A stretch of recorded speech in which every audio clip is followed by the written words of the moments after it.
Hey guys, and welcome back to my channel. I know it has been a hot minute since I have been on here.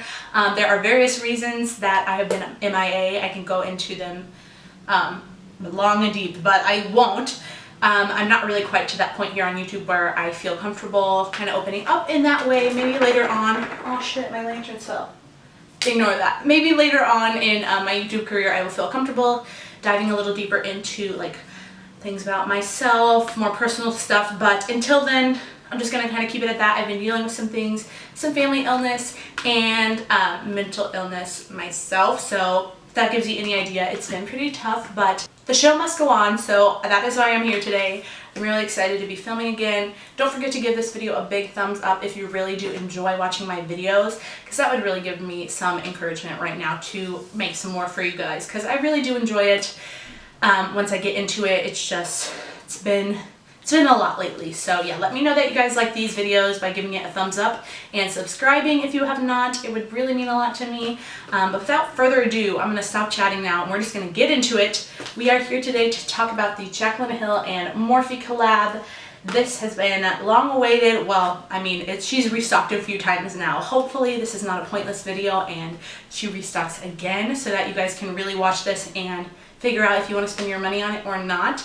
But nonetheless, I hope it is entertaining anyway. Let's just go and get into this demo of these eyeshadows on my eyes. We're going to create this look today, and at the very end I will give you all of my thoughts on the palette. So let's just go ahead and go.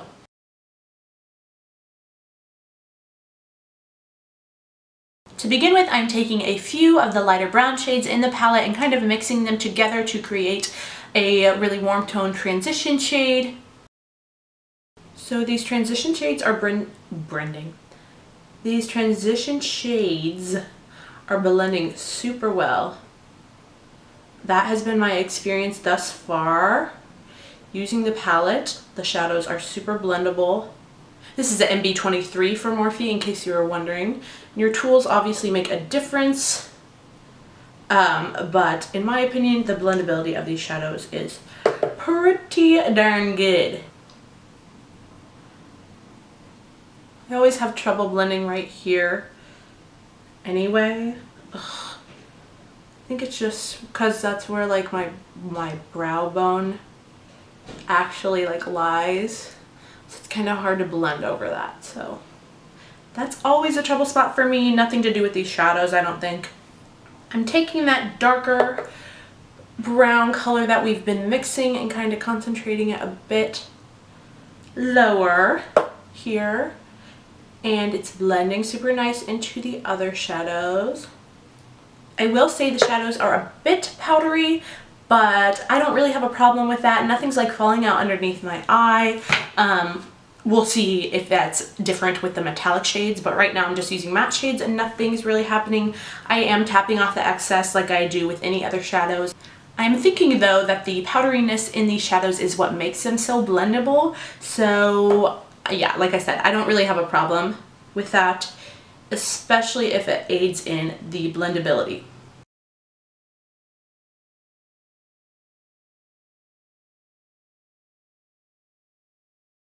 I think it might be my fault because I sprayed my brush with alcohol to clean it off because it had a dark color on there.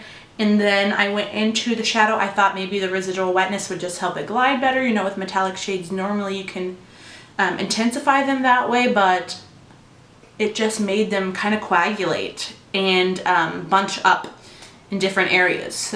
So it's more intense in like really random spots and really dull in other spots. So I kind of want to wipe it off and give it one more try. I'm not going to include all the takes in this video because that'd be too long, but we're going to give it one more try.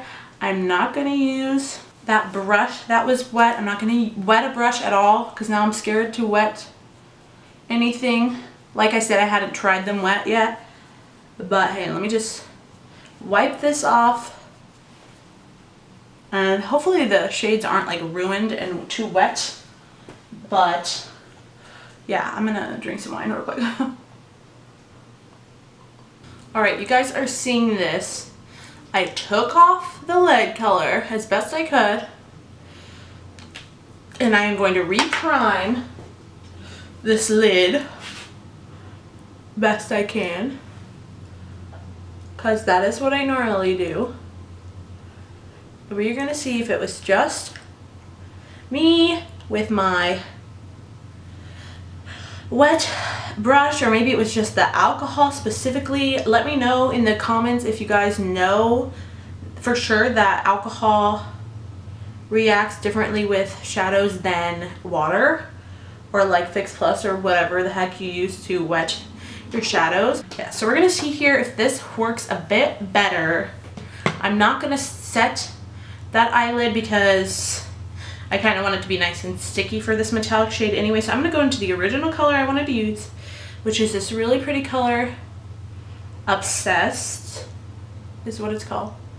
And yeah, I am obsessed with it, so it's perfect. I'm just gonna pat that on the lid. Seems to be applying a bit more evenly for me than before. I'm just bringing it up to the crease. I'm gonna apply it all the way out, about 3/4 of the way here. And into the inner corner as well, because it's pretty. I'm also gonna take a bit of this on the brow bone.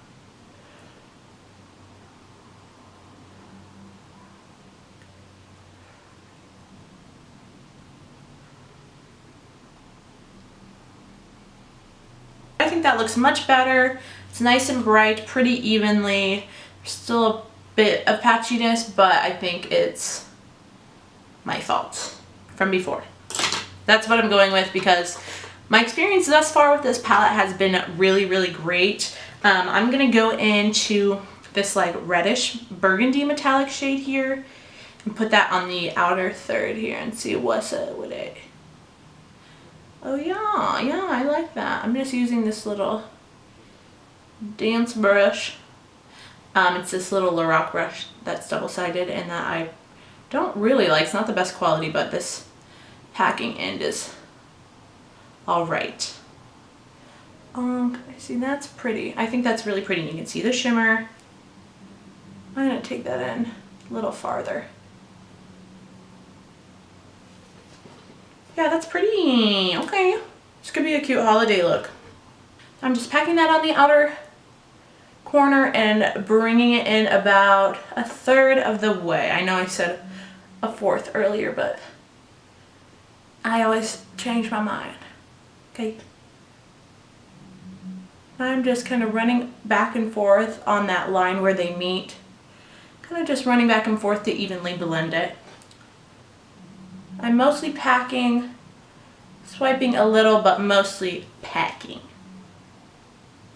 I think that looks pretty, really pretty.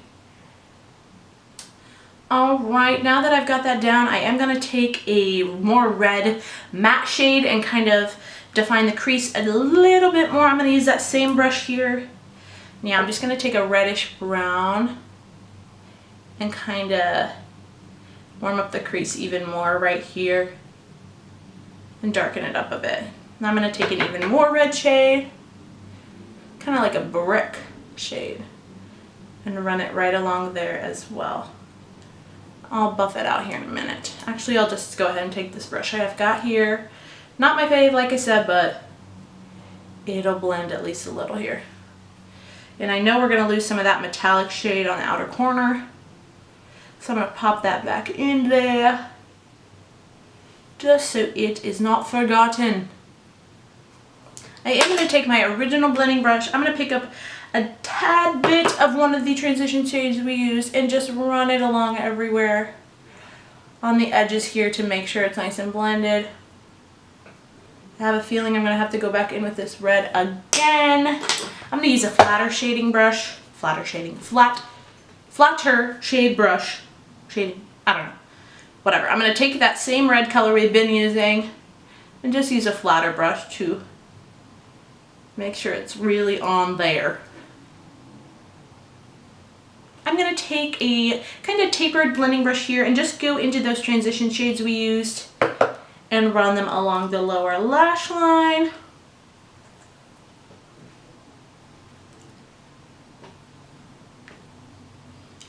Nothing too precise, just buffing it out, smoking it out.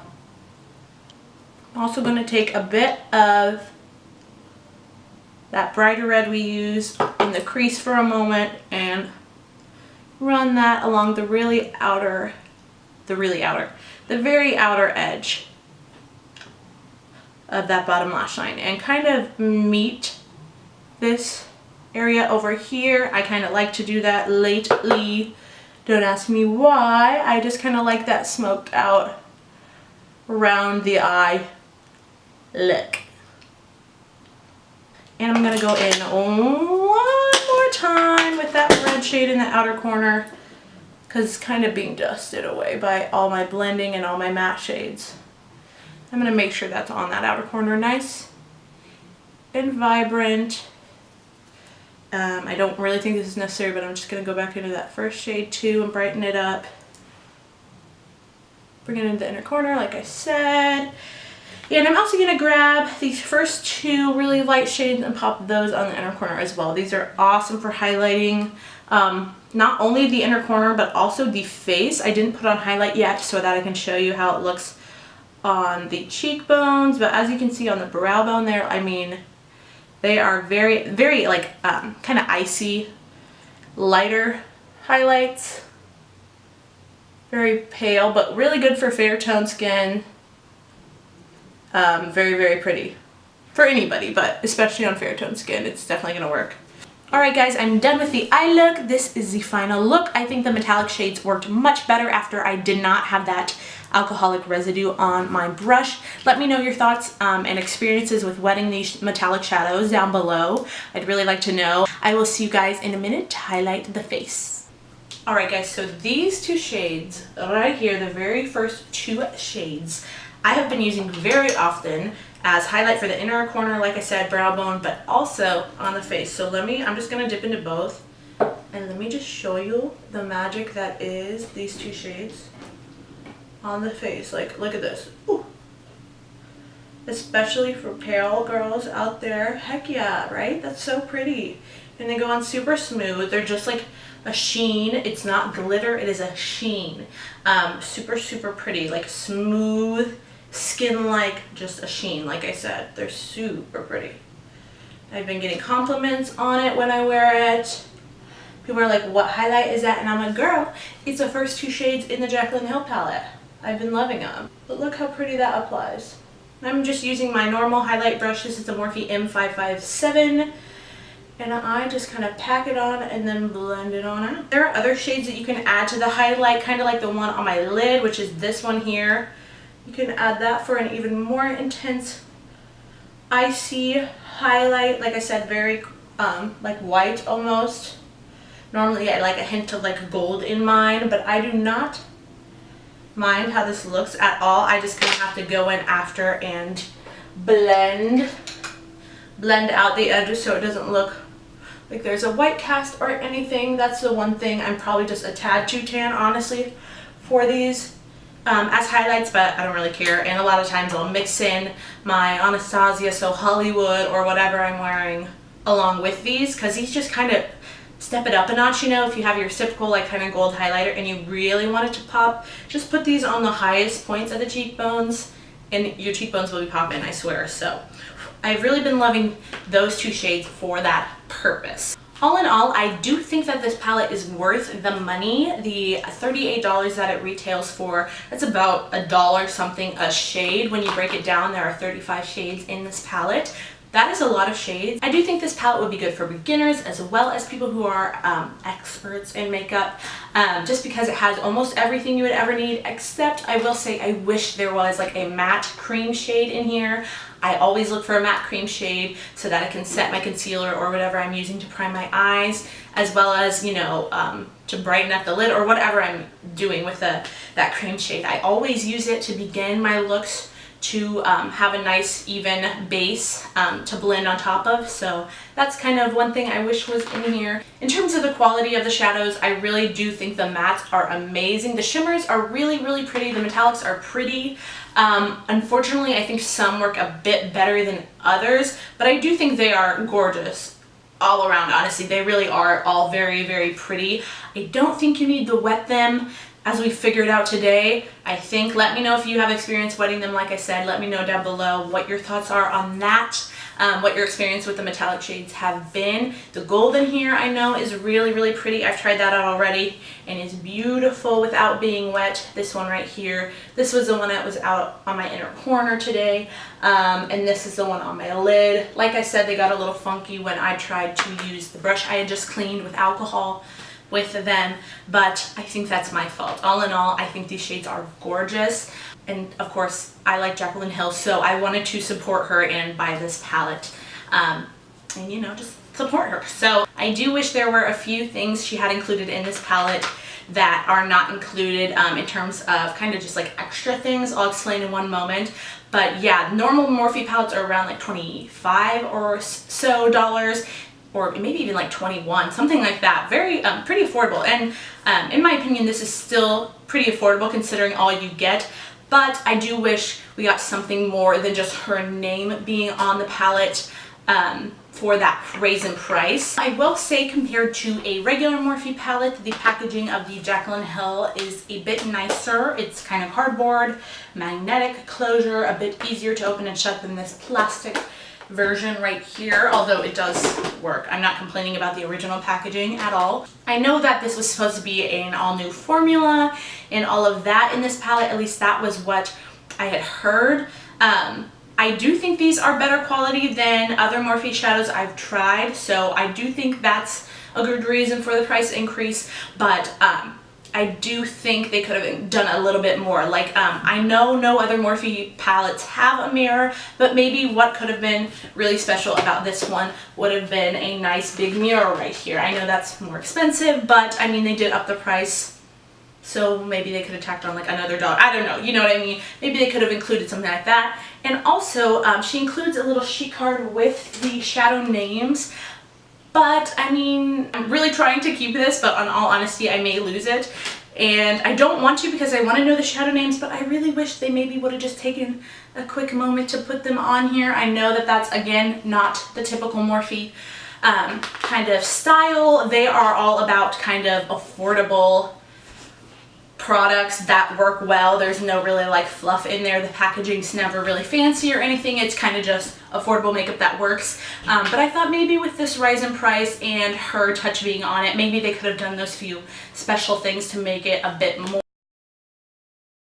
But yeah, all in all, I do think this is a great palette. I think the shadows are gorgeous. Let me know what your thoughts are on like wetting the metallic shades and your experience with those down below, like I said, because I'm kind of not sure about that. I do think some of the metallic shades perform better than others, but there are some really, really gorgeous ones in there. I think she stayed really true to her own makeup style in all the warm tones, and throwing in just a pop of color in there. I think it's a really nice, well-rounded palette, aside from that matte cream shade that I am personally missing. But all in all, I think it's worth the money, and I think she did a really incredible job. So congratulations to her and Morphe. I know this is a really big deal for the both of them, so congrats, and that's what I think. If you guys like this video, don't forget to give it a big thumbs up and subscribe if you have not already, and I will see you guys in my next video. Bye-bye.